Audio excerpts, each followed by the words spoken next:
शहर की सबसे बड़ी शादी, करोड़ों की सजावट, लेकिन ऐन वक्त पर मशहूर गायक ने आने से मना कर दिया। मेहमान हंसने लगे, इज्जत दांव पर थी।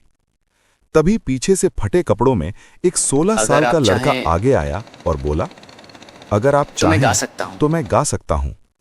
लोगों ने मजाक उड़ाया, लेकिन जब उसने पहला सुर लगाया, पूरा हॉल खड़ा हो गया। उस रात सिर्फ एक गाना नहीं गाया गया, एक जिंदगी बदल गई। कहानी शुरू होती है जयपुर शहर की सबसे चर्चित शाम थी, उद्योगपति विक्रम राठौड़ की इकलौती बेटी की संगीत सेरेमनी। 5 सितारा पैलेस होटल रोशनी से जगमगा रहा था। हीरों जैसी चमकती झूमर, विदेशी फूलों की खुशबू, सजी हुई मेजें और बीचों बीच भव्य मंच। लेकिन उस भव्यता के बीच एक बड़ी कमी थी। जिस मशहूर सिंगर को मोटी रकम देकर बुलाया गया था, उसने आखिरी वक्त पर कार्यक्रम रद्द कर दिया। फोन बंद, मैनेजर गायब। मेहमान कानाफूसी करने लगे। इतना बड़ा नाम और कार्यक्रम बिना गायक? इज्जत का सवाल है। विक्रम राठौड़ का चेहरा गुस्से से तमतमा उठा। अगर आज मंच खाली रहा तो लोग सालों याद रखेंगे, उन्होंने दांत भींचते हुए कहा। मंच पर लाइटें जल रही थीं, माइक तैयार था, बस आवाज नहीं थी। एक अनदेखा लड़का। उसे होटल के पीछे केटरिंग स्टाफ के पास एक दुबला पतला लड़का प्लेट में खाना लिए बैठा था। नाम था निखिल, उम्र 16 साल। वो पास की बस्ती में रहता था। कभी कभी होटल में अस्थायी काम मिल जाता तो 2 वक्त की रोटी हो जाती। आज वो खाना खा रहा था, लेकिन कान मंच की तरफ थे। उसने सुना, गायक नहीं आया। उसका दिल धड़कने लगा। निखिल को गाना पसंद था।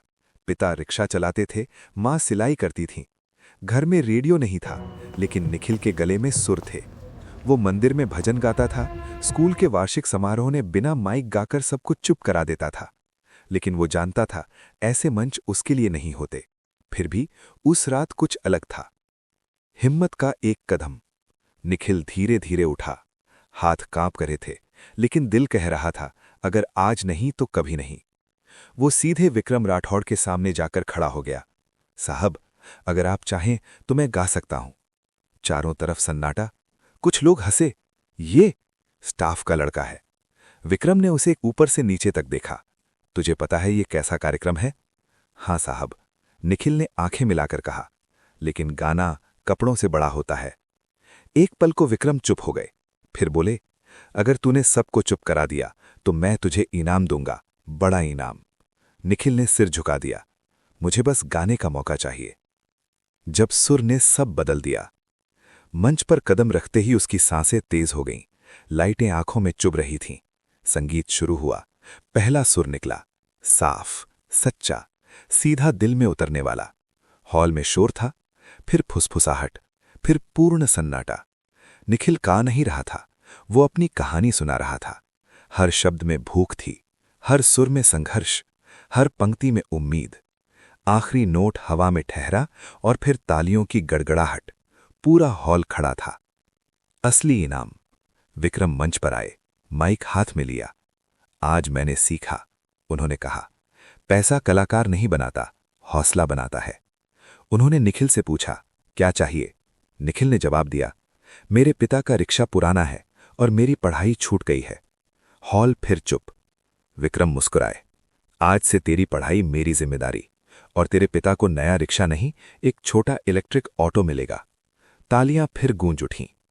1 साल बाद रेडियो पर एक नई आवाज बज रही थी। नाम निखिल राठौड़ नहीं, निखिल कुमार। उसने अपना नाम नहीं बदला। जब उससे पूछा गया, पहला मौका कैसे मिला, वो मुस्कुराकर कहता है, जब मंच खाली था और हिम्मत भरी हुई थी। कुछ साल बाद उसी होटल में वो मुख्य गायक बनकर आया। मंच पर चढ़ने से पहले उसने पीछे खड़े स्टाफ के बच्चों को देखा। वो नीचे उतरा, माइक आगे बढ़ाया। कौन गाना चाहता है? एक छोटा हाथ उठा। निखिल मुस्कुराया, क्योंकि उसे पता था, कहानियां तब पूरी होती हैं जब वे किसी और की शुरुआत बन जाएं।